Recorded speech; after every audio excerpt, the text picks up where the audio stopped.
Bienvenue sur DMG TV, les histoires mystiques. Tu es nouveau sur la chaîne, n'oublie pas de t'abonner, de laisser un commentaire, de liker et de partager. Tu veux raconter une histoire, il y a un numéro à l'écran sur le plus 237 655 81 90 17. Envoie ton histoire et on va jouer ici sur Facebook, YouTube et TikTok. On poste plusieurs histoires tous les jours sur YouTube. La chaîne c'est DMG TV à partir de 12h00. Tous les jours, il y a 6 histoires diffusées sur YouTube, DMG TV à 12h00. Ce qu'on fait, c'est pour sensibiliser. Donc, s'il vous plaît, laissez toujours un like, laissez des commentaires. Tous ceux qui envoient les histoires ici viennent forcément lire les commentaires. Si vous avez une question à poser, un conseil à donner à chaque intervenant, faites-le en commentaire. Merci. Donc, on va écouter la première histoire. Salut DMG, salut à toute la grande famille DMG. DMG, je ne cesserai jamais de te dire merci pour cette chaîne, pour cette idée que tu as eue de créer cette chaîne. On avait vraiment besoin de cela. Merci beaucoup. Je viens encore partager une histoire. C'est l'histoire que ma maman et moi, nous avons vécue personnellement. Un jour, nous étions à la maison et il y a une maman qui est arrivée. Elle se tordait de douleur. Donc, elle est arrivée, je lui ai demandé, puisqu'on avait l'habitude de se taquiner et autres. Donc, je lui ai demandé à maman, mais tu as eu quoi au pied? Elle dit, hey, ma fille, ça fait depuis un moment que je ressens une douleur vraiment atroce. Je n'arrive même pas à dormir les nuits. Donc, moi, j'ai dit à la maman, ah, mais c'est une plaie là. Ça, c'est un petit problème parce que j'ai un médicament. Je signale que chez nous, en Côte d'Ivoire, ici, là, quand on emprunte la voie d'aller à Abidjan, il y a des gens qui montent dans les cars et puis ils vendent des médicaments. Il y a beaucoup de maladies, ils vendent des médicaments de beaucoup de maladies. Donc, c'est lors d'un de mes voyages que j'ai acheté ce médicament-là. Donc, j'ai tenté de causer avec la maman et puis ma maman était assise d'elle, elle me faisait signe des yeux. Une manière de me dire non, non, non. Même si tu as un remède, même non. C'est-à-dire qu'elle me parlait avec ses yeux. Donc, moi, j'ai su qu'il y avait quelque chose. Donc, il a dit à la main, insisté, il dit, ah, ok, donc si tu as un remède, en tout cas, il faut me donner, ça va beaucoup m'aider. Donc, quand il a vu les gestes que maman faisait, il a dit à la maman, là, ok, c'est que si je vais fouiller, c'est que c'est dans mes affaires, je vais fouiller. Et puis, quand je vais retrouver, il va te faire signe. Il dit, ok, ma fille, j'attends ça. Il dit, ok, j'ai compris. Donc, quand la maman est partie, j'ai demandé à ma maman, il dit, ah, mais tu me faisais les signes, là, tu faisais les gestes, là, c'est quoi? Elle dit, ma fille, je te souviens qu'à une époque, j'étais vraiment malade, puis subitement, je suis tombée malade. On m'a même hospitalisée, que tu m'avais même appelé, et puis je t'ai dit que ma fille ne me sentait pas bien, que j'étais à l'hôpital. Elle dit, oui, maman, je me souviens, mais tu ne m'as pas trop expliqué ce qui te faisait souffrir, c'est pourquoi tu étais à l'hôpital. Elle dit oui, parce que j'étais entourée des gens dont je ne pouvais pas rentrer dans les détails. Elle dit que y a une femme qui était malade. Elle avait ce qu'on appelle le zona, c'est-à-dire que chez nous on appelle ça ceinture. Ça peut prendre ta hanche comme ça et puis tout devient plaie.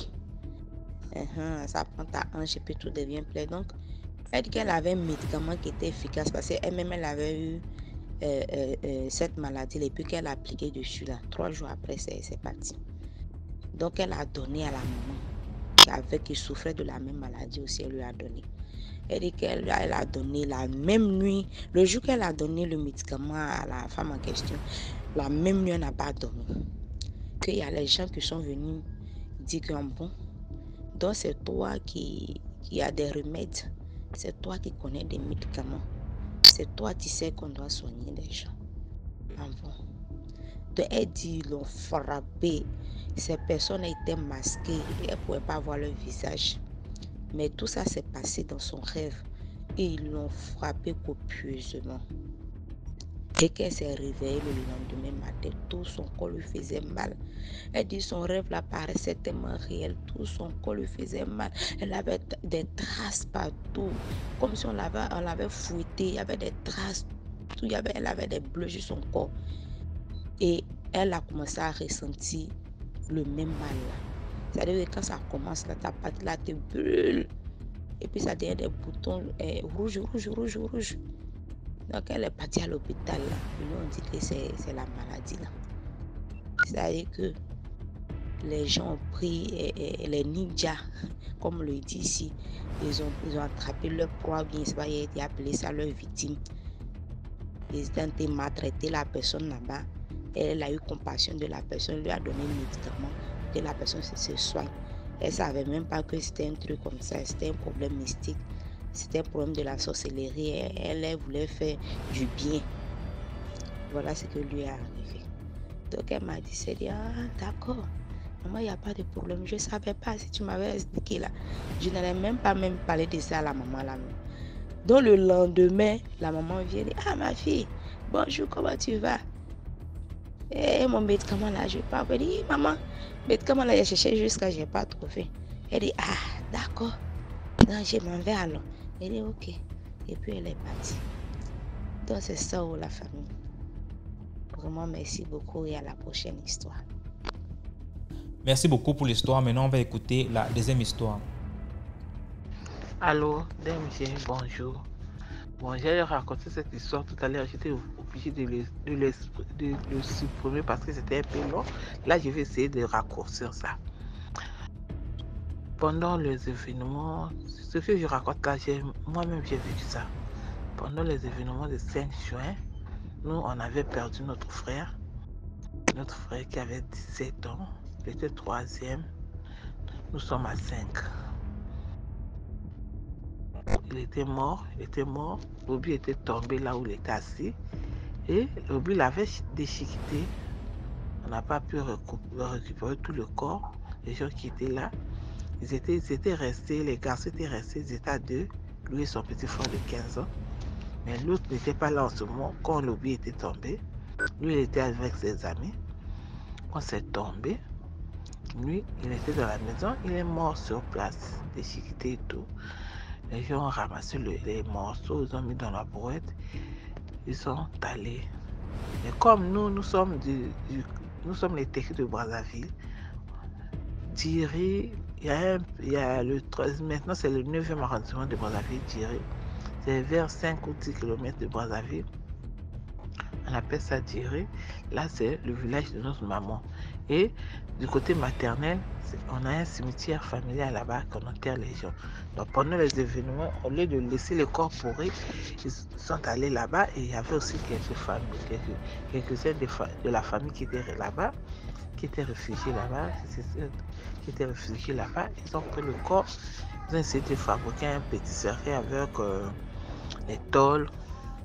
Avec les tôles, ils ont enterré. Comme ils avaient enterré sans croix ni rien, ils ont enterré. Quelques années après, au moins 5 ou 6 ans, notre papa est mort. Nous sommes restés avec notre maman. Et notre petit frère qui avait assisté aux événements, qui était avec le défunt, il était parti travailler maintenant dans une société téléphonique vers la frontière du Gabon, du Cameroun là-bas, à Ouesso là-bas. À chaque fois quand il dormait, il voyait son grand frère, il voyait notre grand frère, son grand frère qui venait lui dire, vraiment vous m'allez laisser dehors, vous m'avez pas fait la tombe. Moi quand il y a la pluie, quand il y a le soleil, je suis dehors. Heureusement que là où je suis, il y a les gens de la famille. Quand il y a la pluie, je vais me cacher là-bas. Il faut venir me dire à maman de venir me faire une tombe, de venir me construire une tombe. Le petit frère dans le son, je réponds, mais ta tombe là, on ne retrouve plus ça. Quand papa était vivant, il voulait faire ça, mais on n'a pas pu retrouver la tombe. Il dit, non, il cherchait justement, vous allez retrouver ma tombe. Il se réveille, il appelle maman. Il dit, maman, regarde ce que j'ai vu. Maman aussi était triste. Tu sais, les mamans, c'était son fils, son premier fils. Il était triste. Il disait toujours, la nuit, quand c'était la nuit, elle parlait dans la maison, mais comment? Il faut nous montrer la tombe. Hein? Comment on va faire? Je veux bien construire la tombe. J'avais dit avant de moi, je dois construire la tombe, mais on ne retrouve pas ça. À chaque fois, notre petit frère, il venait justement le voir. Maintenant, à un moment, on est parti se renseigner. On nous a indiqué un monsieur là, un Gonza. Il fait des prières là qui font des fêtes. C'est comme les Nganga, mais ce sont les gens qui font ça dans la prière. Les matuanistes, les gens qui ne croient pas en Jésus là. Maintenant, on est parti le voir. Excusez-moi. On est parti le voir. Il me s'est demandé l'argent, il a acheté les choses. On est parti au cimetière vers les 7h, 8h. Ils ont commencé à chanter. Ils ont fait des choses là, ils ont fait des choses là. Directement, le monsieur est parti tomber quelque part. Il dit, c'est ici la tombe. C'est ici, c'est vrai. Comme on avait pris des petits, on a essayé de creuser, on a retrouvé un morceau de tôle. On dit, oui, c'est ça. La tête, c'est par là et les pieds, c'est par là. Et les maçons ont commencé, ils ont construit la tombe. J'aime juste dire. Depuis qu'on avait construit la tombe, 2 jours après, il est venu voir mon frère qui est toujours à Oussoula. Il dit merci, vraiment merci. C'est pour tout ce qu'elle m'a fait. Maintenant là, je suis tranquille, je suis dans ma maison, je suis tranquille. Je ne vais pas aller me cacher chez les autres. Vraiment merci pour maman. Donc, DMJ, depuis ce jour-là, il ne vient plus. Notre frère là est devenu tranquille. Il ne vient plus parler. Il ne voit plus dans ses songes. Pour vous dire que DMJ, les gens ne sont pas morts. Quand on dit les morts là, les gens ne sont pas morts, DMJ. Depuis ce jour-là, il ne voit plus notre frère là. Pour dire que les tombes là, nous les chrétiens, pour nous les chrétiens, construire une tombe là, c'est vraiment important. Et maintenant, ce que j'ai maintenant à mon avis, quand quelqu'un meurt, on fait tout pour nous la causation pour construire une tombe. Parce qu'avant, on laissait les années, après on organise une cérémonie pour faire la tombe, pour construire la tombe. Mais maintenant, c'est automatique. Vraiment, c'est bien. C'est tout ce que j'avais à dire. Merci et à bientôt la famille. Merci beaucoup pour l'histoire. Maintenant, on va écouter la 3e histoire. Salut DMG, salut à toute la grande famille DMG. J'espère que vous êtes tous bien par la grâce de Dieu. Alors abonnez-vous, likez et partagez massivement. Surtout, n'oubliez pas d'activer la cloche de notification pour ne rater aucune vidéo. DMG, je viens encore ici aujourd'hui avec une histoire d'ordre mystique que je vais intituler La méchanceté abusive. C'est l'histoire du cousin éloigné de mon papa. Alors, mon papa, dans ses marches, un jour, refait la rencontre de son cousin éloigné. Et lui, dans son élan de vantardise, fait comprendre à son cousin que, ah, cousin, moi, depuis qu'on s'est séparés depuis des années, moi, j'ai pu construire une maison, j'ai des enfants. Et il a remis son numéro à son cousin parce qu'il n'avait pas trop le temps. Il dit à son cousin que, ok, je vis à la 3e. Quand tu auras le temps, appelle-moi, tu passes à la maison. Ne sachant pas que son cousin, lui, était dans le fond du puits. Il traversait des moments terriblement sombres. Mais avec le laps de temps qu'ils avaient, son cousin n'a pas pu lui raconter exactement ce qu'il vivait. Alors un jour, il s'est décidé d'arriver chez son grand cousin qui était mon papa. Nous, on était à l'école. Voilà. Il arrive, voilà. Mon papa le reçoit, il mange, tout ça là. Nous, on rentre de l'école. Mon papa commence à nous présenter. Voilà, on est content. C'est le cousin de mon papa, c'est notre oncle. On est, voilà. Ça mange bien, ça rit. Voilà. Les heures ne faisaient que passer. 18h arriva, il est toujours là. Sachant qu'il est là depuis le début de l'après-midi. 18h, il ne veut pas rentrer. 19h, il est là. 20h, il est là. Ah, on commence à trouver ça un peu bizarre. Mais ça, c'est quel genre de visiteur qui met long comme ça. 21h, il s'est affalé sur le salon, autant pour moi. Il a commencé à dormir. Maman a trouvé ça bizarre. Mais comment ce monsieur, à peine il rencontre son cousin, il vient, il commence déjà à dormir. Mon papa dit non, il faut laisser, ça va, c'est pas grave. Il a dormi. Le lendemain matin, on se disait qu'il allait rentrer. Nous, on est parti à l'école. À notre retour, il est toujours là. C'est comme ça que maman lui a dit, mais dis-moi un peu. Je vais prendre un nom par emprunt que Salomon. Dis-moi un peu, pourquoi tu n'as pas le chez toi, hein, tu n'as pas de femme, tu n'as pas d'enfant.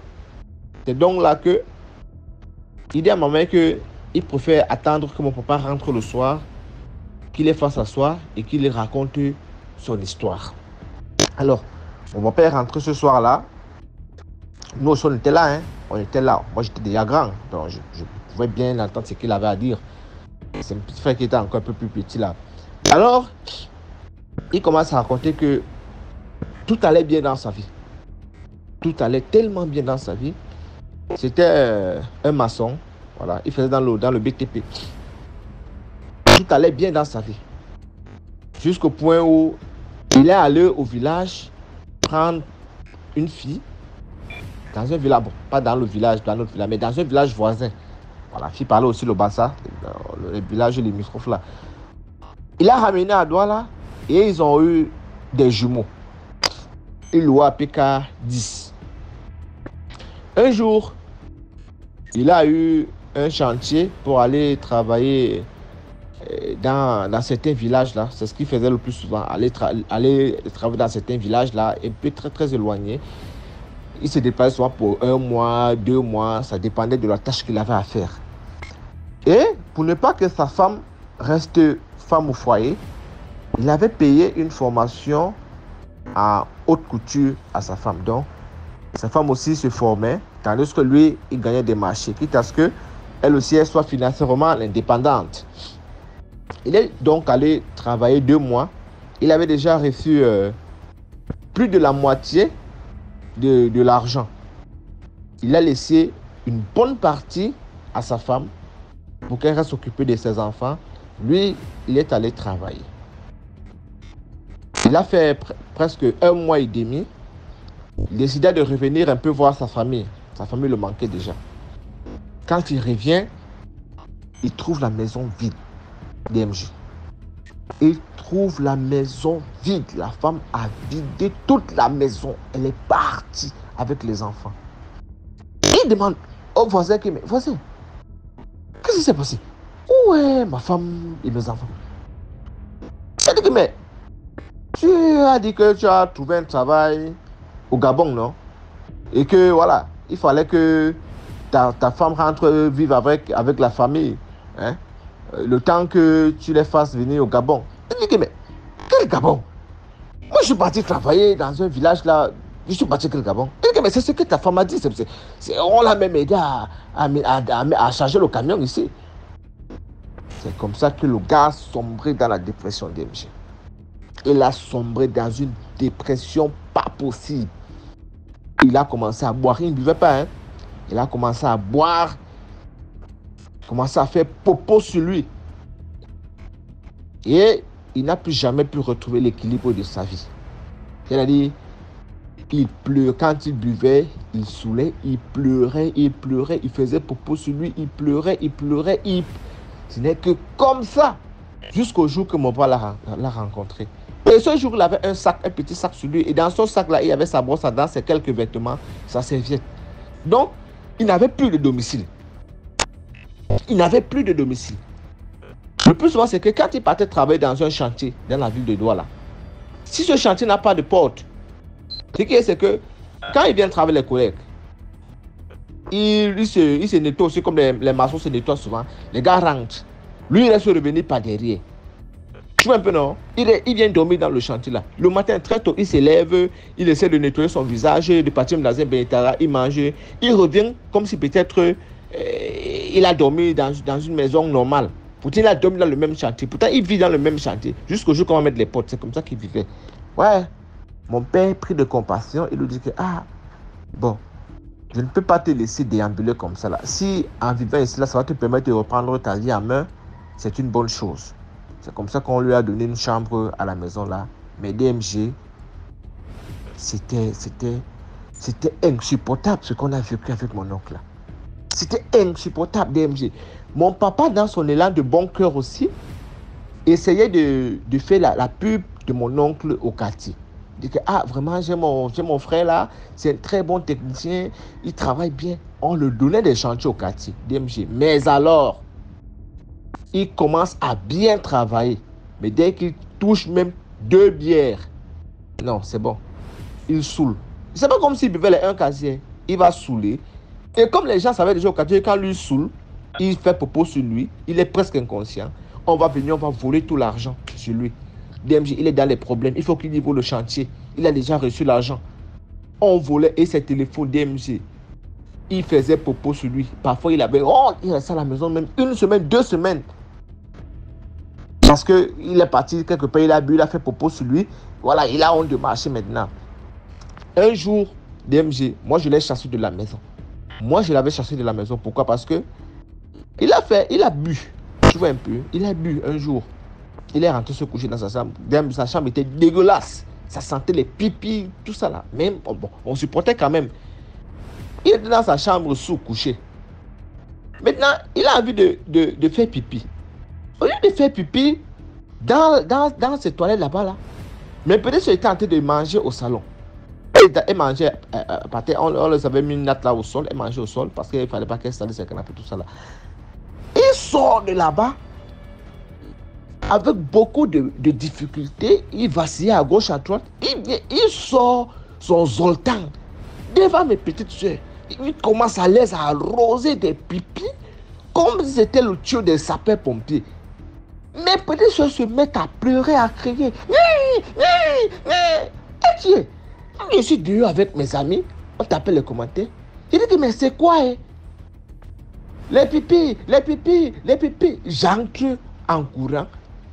DMG, le gars en train d'arroser mes soeurs comme si c'était un tuyau qui déjectait de l'eau. Mais je suis entré dans une colère bleue, DMG. Donc, j'ai commencé à lui donner des coups de poing. Je donnais seulement père. Je donnais seulement bim, bim. Ah, j'étais déchaîné comme un... Ce sont mes amis qui sont venus m'attaquer. Toi, tu vas tuer ton oncle. Mon frère, je dis que, mais regarde ce qu'il fait. Les enfants n'ont jamais vu un gros zoltan comme ça de toute leur vie. Ils sont un zoltan. Et tu sais, quand tu as vu des PC DMG, le zoltan se met debout. Le gars, il a... Merde, mon frère. Et le déjà qu'il a souvent sorti, il a baissé le pantalon comme ça, arrêté, calibré sur mes petites soeurs. Non, mon frère, je lui ai donné des coups de poing mal. J'ai appelé mon père, dit que mon père est arrivé. Ma mère aussi était comme... Non, ma mère était dans une réunion. Voilà, elle était à la réunion. Ils ont les réunions là qu'il faut au cours de la semaine là. Elle était à la réunion. Je l'ai appelé que viens à la maison. Tout ça là. J'ai commencé à jeter ses choses dehors. C'est comme ça que... il est parti. Mais le parti là, c'était toujours au quartier qui déambulait. Il a commencé à dormir dans les chantiers du quartier, tout ça là. Et puis mes amis ont commencé à lui taquiner que oh, tu as changé ton oncle, voilà maintenant qu'il donne dans les chantiers. Après, à un moment donné, j'ai été pris de remords. J'ai dit à mes parents que bon, laissez-le encore revenir à la maison, tout ça là. On l'a laissé revenir. Il n'a même pas mis long, DMG. Il n'a même pas mis long. Peu de temps après, il est parti. Il a dit que bon, il sent que c'est le moment de reprendre sa vie à main. Il est parti. Mais DMG, il avait encore un autre défaut qui était celui du fait que quand il buvait, il passait le temps aussi à insulter les gens. C'est comme ça qu'il est allé louer du côté de 14. Et il arrive là-bas. Tu sais, DMG, c'est pas tout le monde qui accepte les insultes. Dans ses alcools, un jour, il a bu. Il s'est mis à insulter un charlatan qui était parmi les gens avec qui il buvait dans un Pele Matango. Pele Matango, je suis au Cameroun, c'est un endroit dans lequel on vend du vin blanc. Nous, on appelle ça Pele Matango. Donc, il était dans un Pele Matango et il a insulté un tradit patricien. Insulté parce qu'il s'exprime aussi très bien en français. Dès qu'il a mis le tradit patricien là hors d'état de nuire. Et il a dominé sur tous les débats qu'il pouvait émettre ce jour. Il ajoutait à ça des insultes.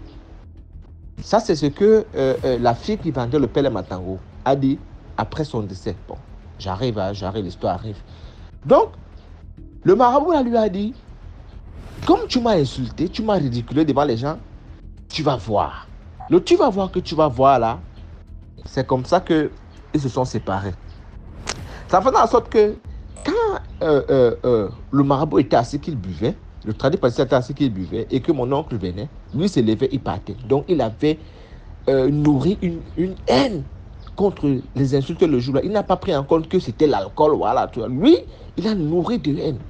C'est comme ça qu'un jour, mon oncle assis, bizarrement, le tradit patricien a vient s'asseoir. Lui qui évitait déjà mon oncle un certain temps, mais bizarrement ce jour-là, il est resté. Ils sont restés là jusqu'à très tard. Et déjà dans le bon Pele Matango, il n'y a pas la lumière. Dans le bon Pele Matango, on ne met pas la lumière. Quand vous êtes assis là dans le noir seulement, c'est seulement les odeurs du vin qui vous disent que là-bas, là, il y a le Pele Matango. Et les commentaires bizarres. C'est comme ça que dans le noir, apparemment, le monsieur lui avait mis un poison. Il est dans son verre. Dans le noir, comme il buvait dans le noir là, on lui a mis un poison. Quand il a bu, au bout d'un moment, il ne se sentait pas bien. Il a dit à la fille du Matango que, gars, je me sens pas super bien. Je sais pas si c'est l'alcool, mais je vais rentrer me coucher. DMG, c'est comme ça que le gars est rentré se coucher. Il est décédé dans la nuit. Maintenant, il avait son voisin avec qui il devait aller travailler le lendemain dans un chantier. Le voisin, le matin, se réveille, il toque. Salomon ne répond pas. Salomon ne répond pas. Ah, il est lui parti travailler. Il revient. Salomon ne répond pas. Salomon. Il demande que, mais vous avez vu Salomon sortir d'ici depuis là? On dit que, bon, on ne sait pas, hein, c'est lui comme c'est quelqu'un qui aime les alcools, où il est sorti, où il a encore bu, il a dormi quelque part. Ah, c'est comme ça que son voisin passe à son père de Matango. La fille dit que, mais depuis hier que Salomon est rentré, de toute la journée, il n'est pas passé ici là. Il est chez lui. Elle dit que, mais moi, je croyais que peut-être qu'il est ici au père de Matango. La fille dit que non. Hier, il ne se sentait pas bien, il est rentré se coucher. Bon, voilà, je ne sais pas. C'est comme ça que, bon, il a eu l'intuition que, mais, se coucher et sa porte est fermée. C'est comme ça qu'ils ont commencé à cogner. Salomon. Car ils ont dit que non, ça sent pas bon. Ils ont pu casser la porte de Salomon, de mon oncle Salomon. On l'a trouvé décédé. Que le gars s'est débattu avec la mort DMG, avec la mousse partout sur lui, le sang qui était sorti par les oreilles, par les narines. Le gars s'est débattu. Donc il s'est débattu, mais comme je sais pas, les gens ont peut-être sûrement trop de monde, on n'a pas suivi ces cris d'alarme. Voilà comment mon oncle Salomon est décédé. Voilà comment, à cause d'une femme qu'il a délaissée, il a sombré dans la dépression, il s'est retrouvé dans l'alcool. La DMG de cette histoire, je ne sais pas la moralité que je peux donner parce que elle a deux leçons qu'elle sert. La première leçon, c'est que vraiment, il faut se méfier de l'être humain parce que l'être humain est très changeant. Tu peux prendre même quelqu'un qui est assez démuni. Tu te dis que, ok, je vais l'aider. Et dès qu'il sort de la zone sombre, hein, sa vraie personnalité fait surface. C'est pour ça qu'on me dit souvent qu'il n'y a pas d'humilité dans la pauvreté. Voilà, l'humilité là, quand on dit que quelqu'un aime, c'est qu'il a de l'argent. C'est là qu'on voit que c'est quelqu'un aime. Mais quand quelqu'un est pauvre là, c'est pas de l'humilité. Voilà. Et la deuxième histoire, et la deuxième moralité, est celle du fait que vraiment, arrêtons de croire qu'on peut dire du n'importe quoi à n'importe qui à tout moment. Parce qu'il y a des gens qui prennent tout au second degré. Comme toi-même, tu le dis souvent ici que parfois tu lances une petite blague ici, là, tu vois, des gens te font des commentaires obscurs, comme pour dire que tout le monde ne voit pas ça comme de la blague. On sort tous des horizons divers et on ne peut pas tous voir une parole de la même façon. Donc, à cause d'une parole qu'il a lancée à quelqu'un, la personne a eu une rage et cette personne s'est jurée de l'envoyer 3 mètres sous terre. Voilà comment la vie de mon oncle n'a jamais été rose. Que des souffrances et des souffrances. Voilà. Donc, j'espère que l'histoire va édifier du mieux qu'elle pourra. Et bonne journée. Et ciao. Merci beaucoup pour l'histoire. Maintenant, on va écouter la 4e histoire. Bonjour DMG, bonjour la communauté DMG. Ouais. Pour moi, je suis un jeune Ivoirien. Voilà, j'ai l'habitude d'écouter vos histoires et puis cela m'a inspiré à pouvoir vous raconter la mienne. Vraiment, ça fait un bon moment que j'ai essayé de la raconter sur la page de DMG. Mais je ne trouvais pas la force pour pouvoir aller jusqu'au bout. Bon, merci et puis j'y vais. Bon, mon histoire se passe environ 2023-2024, si je ne me trompe pas. J'étais encore petit, que je n'ai pas compris comment ça s'est fait et mes parents m'ont envoyé au village. Je ne me rappelle pas de l'histoire qui a fait que je suis parti au village, mais tout ce que je me souviens, on m'avait dit qu'on partait pour les vacances scolaires. Après les vacances, je reviendrai pour pouvoir continuer les études. Mais là, ça a changé, je suis parti au village. Arrivé au village, les vacances sont terminées. Les parents m'ont laissé là-bas. Avant même la fin des vacances, les parents m'ont laissé là-bas. Ils sont rentrés. Moi, j'étais là-bas avec la grand-sœur à ma grand-mère et son mari. Il y avait aussi d'autres cousins, neveux, nièces. Tout le monde était un peu au village chez les vieux. Et c'est comme ça, moi aussi, je me suis retrouvé parmi eux. On partait au champ, on faisait tout ce qui était bon. Au départ, moi, ça m'amusait. Partait au champ, bien, bon. Déjà, bon. Les vacances sont terminées. Je ne suis pas parti jusqu'à ce que j'ai fait au moins 3 ans au village. Et un jour, mon oncle m'a appelé là-bas pour que je puisse venir sur la ville, sur Abidjan, pour pouvoir continuer mes études. Donc, le jour de mon départ, ma grand-mère,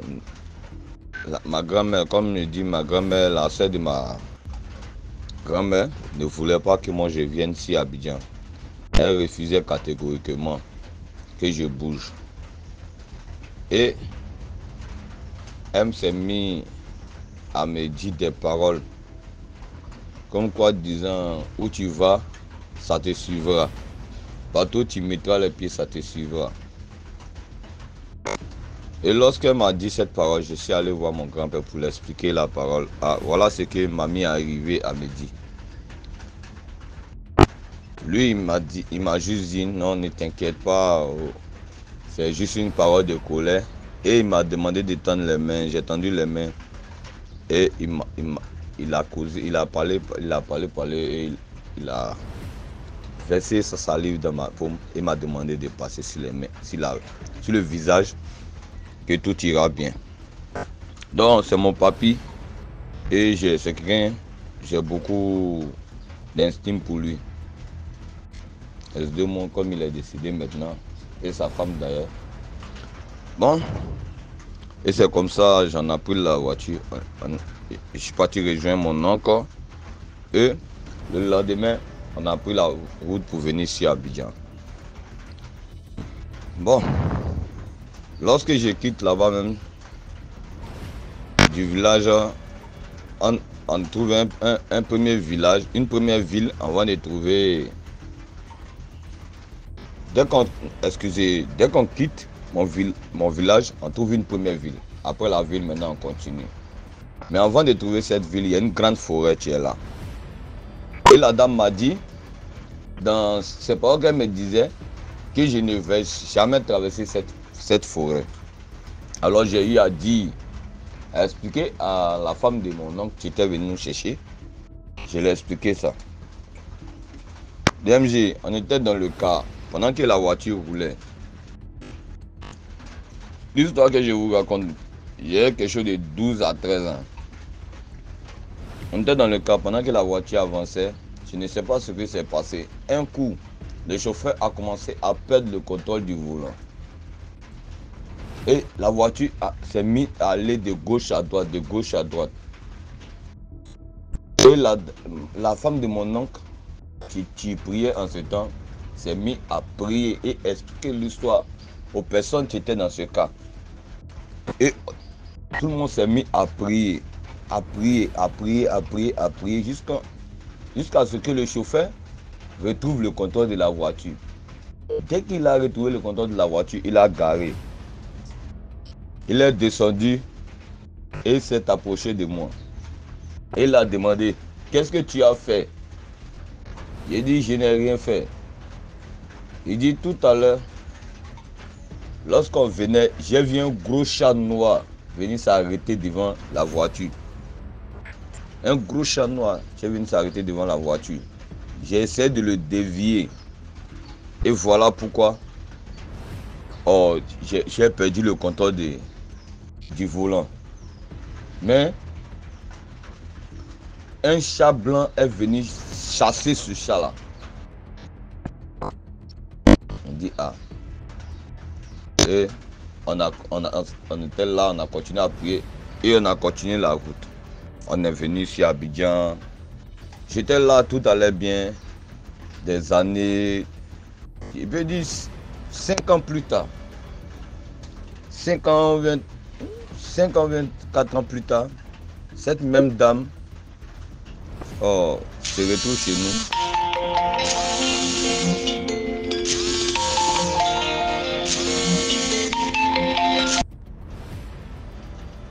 Excusez-moi pour le dérangement. Comme DMG, comme je le disais, après cela, bon, moi j'étais là, j'ai arrêté de partir à l'école même. J'ai arrêté de partir à l'école, puisque je suis venu, mes amis étaient en avance, donc j'ai décidé d'arrêter de partir à l'école. Et c'est comme ça, je suis parti chez ma maman. Ma maman se trouvait dans un village. Dans le village où ma maman se trouvait, il y avait aussi une de mes tantes qui était là-bas. Voilà, c'était dans le même village. Et dans le village, ma grand-mère avait fait des activités là-bas, bon, tout. Donc, maman était là-bas pour s'occuper de ça. Et on avait aussi une tante du village qui habitait aussi le village. Bon, au départ, c'est elle qui était là-bas pour s'occuper des affaires de ma grand-mère. Et après cela, ma grand-mère a demandé à ce que maman puisse aller la rejoindre. Mais on n'habitait pas les mêmes coups. Nous, on habitait de l'autre bout du village et ils étaient de l'autre côté. On était un peu éloignés dans le village.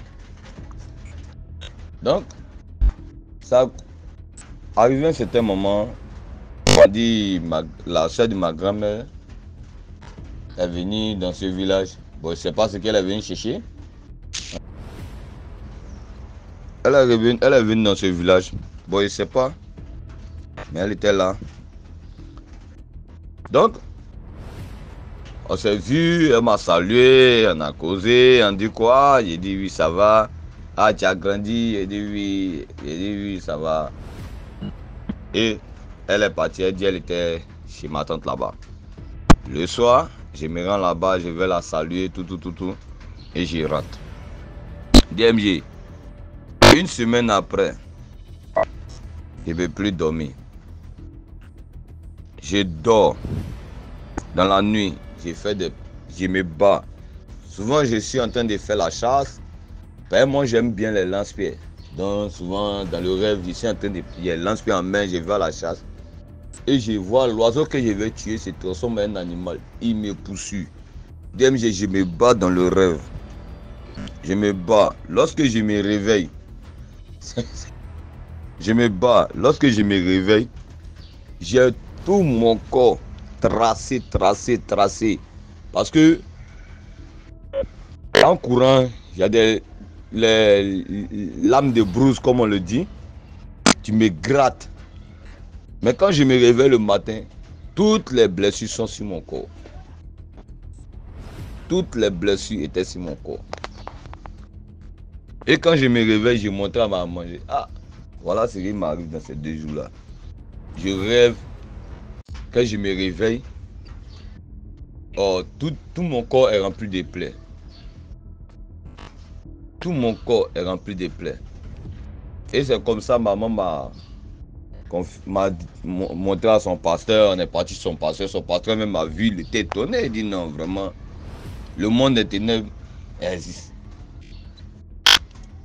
Mais je n'ai pas expliqué l'histoire qui s'est passée avant que je vienne, que la vieille et moi, on vient se trouver dans le même village encore. Donc, ça continuait. Je dors, quand je me réveille, en pleine nuit, je suis en pleine bataille. Quand je me réveille, je transpire. Et soit c'est les plaies, souvent ils arrivaient même à me taper. Quand je me réveille le matin, j'ai la partie qui me fait mal, j'ai la partie qui noircit. Et on avait un voisin, on lui a montré. Le voisin même a vu, il dit non. Lui, il a vu la sorcellerie, mais ça là, il ne peut pas croire que c'est un rêve, ça s'est fait. Il ne peut pas croire que non, ce que lui l'entend voir dans ses yeux là, c'est un rêve que moi j'ai eu ces blessures là. Attends, c'était bien réel. Et là, ça ne se terminait pas. Ça a continué pendant plus d'1 semaine. J'étais dedans. Un jour, je suis là. ma grand-mère appelle ma maman pour me dire non que sa grande soeur dit que moi je me promène dans le village là-bas pour dire elle est sorcière. Dans DMG, je n'avais jamais parlé de ça à quelqu'un pour dire non, c'est la petite soeur de ma grand-mère et la grande soeur de ma grand-mère, tu me fais comme ça, tu me fais comme ça. Jamais. J'ai dit non que c'est dans le rêve.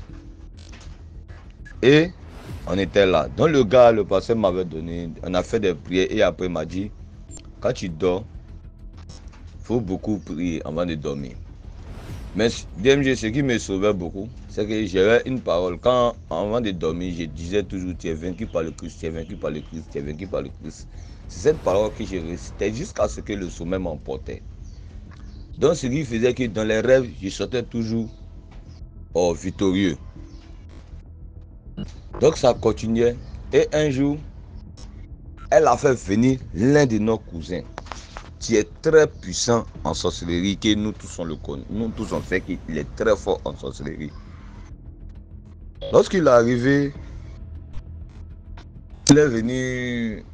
Ce jour-là, il est arrivé un dimanche. Il est arrivé un dimanche. Le même jour, il est arrivé, il est venu directement chez moi pour venir me voir. Et mais, toi qui t'as montré ici, il non, et haï. Et lui, il est arrivé là. Comment on appelle ça? Les enfants de ma tante là lui ont montré que c'est chez ma maman habite là-bas, que non, c'est eux qui ont un copain. Et mais eux-mêmes ils sont où? Et non, eux-mêmes ils se sont retenus. Il dit, mais pourquoi eux ta copain? Et puis eux ils se retournent. Et ils ne peuvent pas arriver à la maison. Et non, il n'y a rien. Que non, eux-mêmes disent non, ils avaient faim, donc ils se sont retenus pour aller manger. Et d'accord. Donc il leur donnait à soir, tout ça. Si on a causé. Parce qu'on était ensemble au village, on a causé. On a causé, prenait un bon moment et puis il est rentré. Lorsqu'il est rentré, la veille, le truc tu me poursuivais maintenant, était devenu 2. C'était devenu 2 et maintenant c'est comme si les forces se multipliaient. Mais DMG, lorsqu'ils sont devenus 2, il y avait, c'est comme si j'avais reçu une parole de quelqu'un m'avait transmis une parole. Et lorsque ils se mettent à me poursuivre, quand je dis cette parole, DMG, je peux sauter même des immeubles. Quand je dis cette parole-là, je deviens comme... Je deviens comme... je ne sais pas comment le dire. Je peux même sauter des immeubles. Et je deviens puissant. Je gagne la force. Mais lorsque je me réveille le matin, tout mon corps me fait mal. J'ai dit d'abord même quand je me réveille, même je sais que j'ai couru. Je sais que j'ai couru même, DMG. Je transpire. Je me sens comme quelqu'un qui a parcouru des kilomètres. Tous mes pieds là, ça tremble. Tous mes pieds tremblent en bas de moi comme ça. Il dit, On est resté dans ça pendant 3 mois. Je peux dire 3 mois, 4 mois même. Ça a continué. Souvent je vais au champ. En réalité, il y a un animal, il y a quelque chose qui me poursuit. Bon, jusqu'à un jour, je suis allé voir quelqu'un et la personne m'a dit que non. Depuis très longtemps, ta grand-mère a voulu te mettre dans la sorcellerie. Mais comme ton âme est fort, elle n'a pas pu. Mais cette fois-ci là, elle n'est pas venue te mettre dans la sorcellerie. Elle est venue pour te tuer. Elle est venue pour te tuer. Parce que si elle te tue, elle pourra faire ce qu'elle veut du reste de la famille. De ta petite famille. Si elle te tue, tous les enfants de sa soeur, elle peut les contrôler. Parce qu'elle a fait beaucoup d'enfants. Moi, ma grand-mère a eu seulement que 2 filles. Elle a eu seulement que 2 filles. Et les deux filles, bon, en ce temps, l'autre n'était pas décidée, mais elle est décidée, puis à son âme. Et en ce temps, l'autre n'avait pas encore fait d'enfant. C'était ma maman seulement qui avait 3 enfants. Donc, sa mission, c'était de m'éliminer et éliminer mes frères, ensuite maman, bon, la famille. Maintenant, finalement, elle a échoué. Et on a eu un dernier combat dans le rêve où elle et moi, on se regardait yeux dans les yeux. Ce jour-là même, c'était chez une amie de ma maman. Parce que on devait aménager la maison de ma maman. L'eau descendait. Quand il pleuvait, l'eau rentrait dans la maison. Donc ma maman a demandé qu'on va chez sa soeur, chez sa camarade. Mais elle s'appelait des soeurs parce que dans le village, les gens les appelaient des jumelles, les jumelles. Donc elle a demandé à ce qu'on parte chez cette dame-là. Pour passer la nuit, putain, on devait faire au moins 2 jours là-bas. Parce que c'est là-bas on a déposé toutes nos affaires pour pouvoir aménager la maison. DMG, la maison est chambre-salon. Ma maman et sa camarade, elles ont pour l'habitude de se coucher au salon. On est au village, souvent les gens ne ferment pas les portes parce qu'ils ne s'inquiètent pas de quelque chose. Mais ce jour-là, ma maman était couchée au salon et sa camarade était couchée dans sa chambre, mais elle avait la tête au dehors, devant sa porte, et puis elle causait avec maman. Maman maintenant était couchée, ses pieds étaient, elle aussi, de l'autre côté, et elle faisait face à sa camarade, les gars causaient. Donc, elles sont restées là, elles sont comme ça à dormir. Tout d'un coup, DMJ, j'ai commencé à me débattre dans la maison là-bas. Et ma maman était couchée, elle ne peut pas bouger. Parce que toujours que j'explique à ma maman, j'explique. Mais elle n'avait jamais été, elle n'avait jamais vécu ce que j'ai raconté. Elle écoutait seulement ce que je disais. Et elle constatait ça sur mon corps. Mais ce jour-là, tout le monde a participé dans la maison. J'ai dit tout le monde a participé dans la maison. Ma maman était couchée.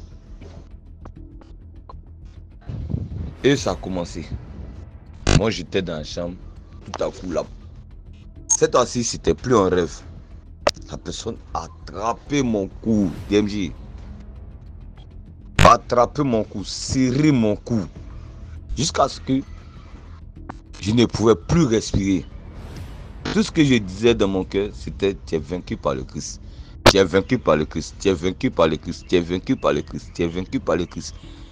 Et arrivé un moment, la parole est sortie en force. Jusqu'à quand je me suis réveillé, même j'ai senti qu'il y a lancé un cri. En même temps, tout est devenu calme. Ma maman s'est réveillée le matin. D'abord, dans la nuit même, elle s'est réveillée. Elle est venue tourner autour de moi, elle dit il y a quoi, il y a quoi. Et sa camarade aussi s'est réveillée. Elle demande il y a quoi. Sylvie, c'est toi.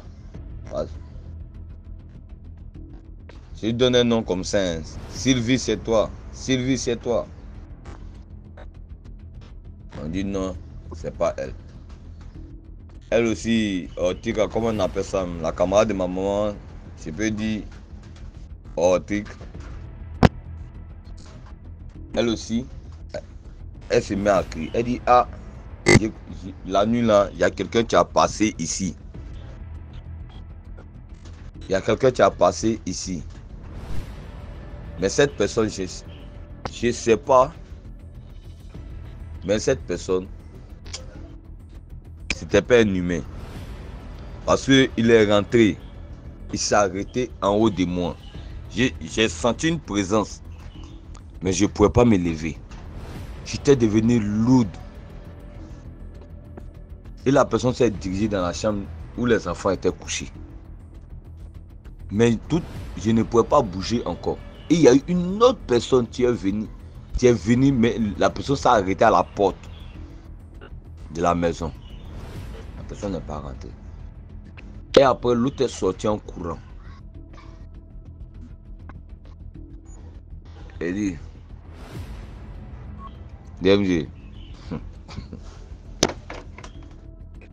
quand la femme a dit ça, et j'ai dit, cette nuit-là, j'ai essayé de serrer mon cou. J'ai essayé de me tuer. La personne même avait presque fini de me tuer même. C'est là maintenant. 2 jours plus tard, DMG, cette dame est morte. Je ne sais pas elle est morte de quoi, mais elle est morte. Et son petit-fils s'est retenu au village.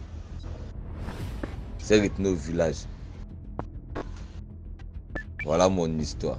Jusqu'à aujourd'hui, je n'ai plus jamais eu ce genre de rêve. Et je suis maintenant à l'aise avec mon corps, avec mes rêves. Je dors paisiblement. Et c'est comme ça. Ça m'est fait. Voilà. Merci DMG. Et c'était mon histoire. Merci beaucoup pour l'histoire. Maintenant, on va écouter la 5e histoire. Bonjour DMG TV, bonjour à la famille DMG TV. Plus de bénédictions sur nous tous, la famille. Partageons, likons et puis commentons. La famille, je viens ici raconter l'histoire d'une jeune Camerounaise dynamique, en couple, qui vivait dans une des villes du Cameroun. En fait, la famille, elle dit qu'après des années de bonheur absolu sur tous les plans de sa vie, les choses avaient commencé à changer. Petit à petit, une atmosphère noire s'était abattue sur sa vie au point où, même au boulot, elle sentait l'animosité déjà de la part de ses collègues. Son petit ami s'éloignait déjà un peu d'elle. Vraiment, rien n'allait dans sa vie. Même ses amis se comportaient un peu bizarrement, les Congolais et tout ça en son encontre. Bon, les choses n'étaient plus très stables dans sa vie. Au cours du temps, alors, elle entend parler d'un bonbon. Et bien sûr, curieuse, voulant savoir si c'était juste un test de la vie ou bien s'il y avait autre chose derrière, elle se rapproche de ce dernier et lui expose son problème. Le bonbon, alors, lui, voit qu'il y a une main noire sur tout ce qui se passe. Donc, ce n'est pas juste un passage de sa vie, mais il y a vraiment une main noire.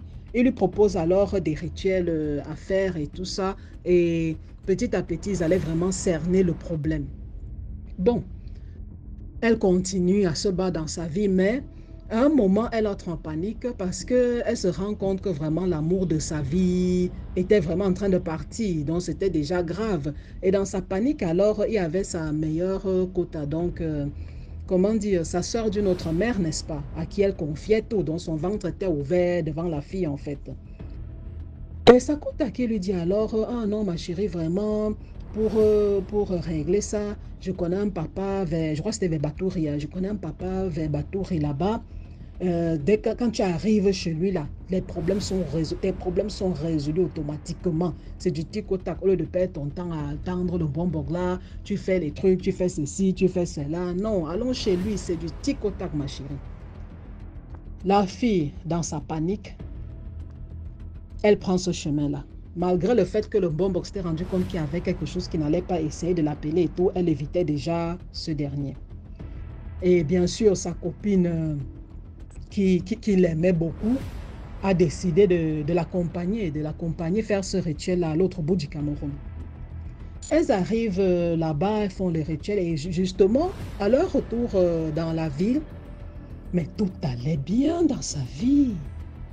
Tout allait bien. Son copain est revenu encore plus amoureux qu'avant. Au boulot, c'était super bien, son business allait super bien, tout allait super bien la famille. Mais, à peu près 6 à 7 mois plus tard, la catastrophe. Tout s'est écroulé autour d'elle. Tout s'est écroulé autour d'elle à une vitesse extraordinaire. Et même sa santé a été atteinte. La famille, elle avait commencé à dégager une odeur. Elle allait dans les hôpitaux. Elle s'est lavée avec toutes sortes de concoctions. L'odeur, là, c'est comme si plus elle se lavait, même plus l'odeur augmentait seulement. Étant donné qu'elle n'a même pas expliqué ce qu'elle allait, ce qu'on lui a fait faire dans la brousse là, on ne sait pas trop. Bon, on ne sait pas ce qu'elle a fait là-bas, mais l'odeur qu'elle dégageait était grave. Et des sécrétions vaginales puantes. Mais à l'hôpital, on ne trouvait rien. Finalement, toute honteuse, elle recontacte le Lombok pour lui dire que pardon. Et quand elle recontacte le Lombok justement, étant donné que c'était quelqu'un qui aimait vraiment, il prenait tout comme challenge d'aider quelqu'un, malgré le fait qu'elle l'évitait, il avait continué les consultations, il avait finalement découvert que, en fait, la main noire qui était sur la vie de cette fille, c'était sa meilleure copine, là, sa soeur d'une autre mère, là, c'était elle, le poteau noir de sa vie, je vous assure, c'était elle. Et la fille, ayant accepté dans sa panique là de la suivre dans cette forêt là, était allée avec ses propres pieds se vendre. C'était le sacrifice ultime. Donc le bon Boglio a dit, je suis désolé, je ne peux plus rien faire pour toi. J'ai essayé tellement de fois de t'appeler pour te dire qu'il y a quelque chose que tu veux faire là, ne fais pas ça. Mais tu ne me répondais plus, tu m'évitais. Mais sache que la personne qui t'a fait ça, c'est ta copine là. C'est elle. Elle a d'abord commencé à te lancer petite malchance parce qu'elle avait accès à toute ta vie, à ta maison, à ton intimité, ta chambre, tes toilettes, tout. Elle lançait des petits trucs pour gâter de gauche à droite. Et puis finalement, le coup fatal, tu as toi-même porté tes pieds pour aller. Donc on ne pouvait plus rien faire. Donc la famille, la jeune dame est décédée. Alors je raconte cette histoire, pourquoi la famille? C'est pour vous dire, on a un frère, il est comme s'il est entré en monastère. Et justement, il a l'habitude de nous dire, faites très attention à la peur, faites attention aux gens qui viennent vous raconter. Hé, j'ai rêvé que, oh mon Dieu, viens, je vais t'amener quelque part pour te soigner. Hé, faites très attention. Parfois, vous allez avec vos propres pieds vous livrer. Ce n'est pas que c'est toujours le cas. Quelqu'un peut vraiment avoir rêvé un truc.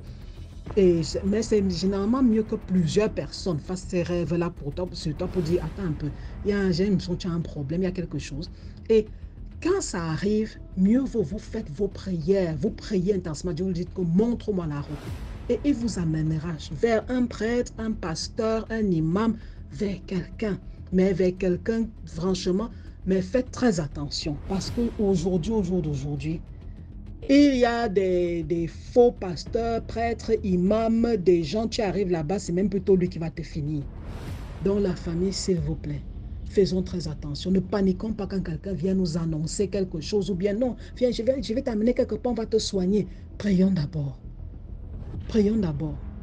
Et que Dieu nous guide et nous protège. Prenez soin de vos bails. Merci beaucoup pour l'histoire. Maintenant, on va écouter la 6e histoire.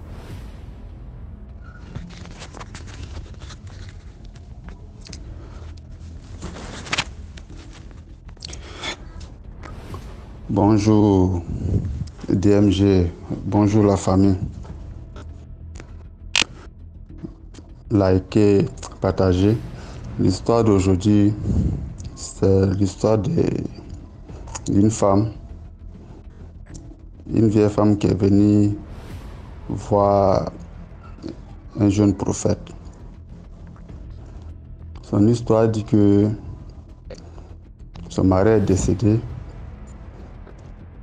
Elle a accouché 6 enfants, 5 sont morts. Elle-même, tout le monde l'a fui dans le quartier, tout le monde a peur d'elle dans le quartier. On dit que c'est elle qui a tué son mari, ses enfants. Lui, c'est une sorcière. Elle sait que tout ce qu'on dit d'elle, elle c'est pas une sorcière. Elle est venue voir le prophète. Le prophète a regardé, le prophète a dit qu'elle a une fille, sa dernière fille, qu'elle n'a qu'à faire appel à sa dernière fille. Quand elle a appelé sa dernière fille pour venir, le prophète a demandé à sa fille, qu'est-ce que la maman là t'a fait? Qu'est-ce qu'elle t'a fait? Elle dit, la jeune fille dit qu'elle ne sait pas ce que le prophète, elle a dit. Le prophète, que tu sais? Le prophète a dit à la vieille là que c'est la femme ça là qui a tué ton mari, qui a tué tes enfants. Que c'est une sirène. Elle était une sirène. Pourquoi elle a fait ça? Parce que ton mari sortait avec elle. Elle était la copine de ton mari. Maintenant, quand elle est tombée enceinte, ton mari l'a obligé, ton mari a refusé la grossesse. Le monsieur l'a obligé qu'elle avorte. C'est au cours de l'avortement que la femme est morte. Quand la femme là est morte, c'est là la femme là est revenue dans le monde des sirènes, elle est venue devenir. La femme là l'a accouché.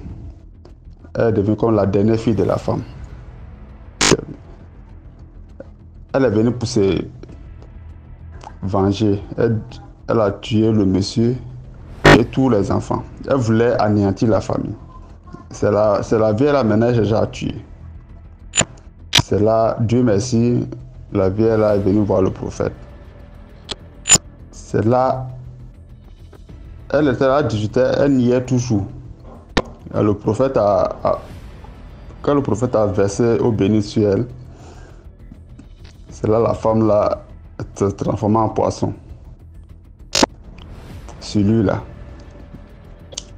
C'est là, le prophète ils ont pris un seau pour venir. Ils ont mis la fille dedans.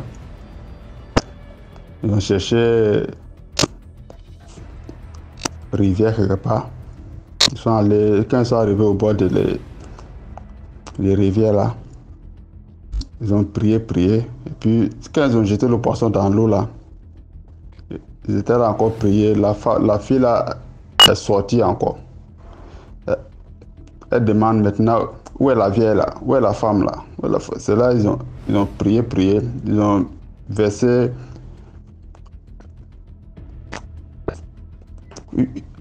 l'eau bénite sur elle encore. Quand ils ont versé l'eau bénite, la femme là est rentrée maintenant sur l'eau. Et puis elle a disparu. Vraiment ce que la morale de cette histoire, je voulais dire aux hommes mariés de faire beaucoup attention. Parce que beaucoup de fois, c'est nous on crée le problème aux familles, à notre famille. Les enfants qui étaient innocents, elle pouvait s'apprendre seulement qu'au monsieur, mais c'est là, toute la famille, elle voulait anéantir. Ce qui était là. Likez, partagez, et à la prochaine. Voilà, c'est tout pour aujourd'hui. J'espère que vous avez apprécié le programme d'aujourd'hui. On se prend demain pour 6 autres histoires mystiques. Ciao, ciao. Partagez, likez.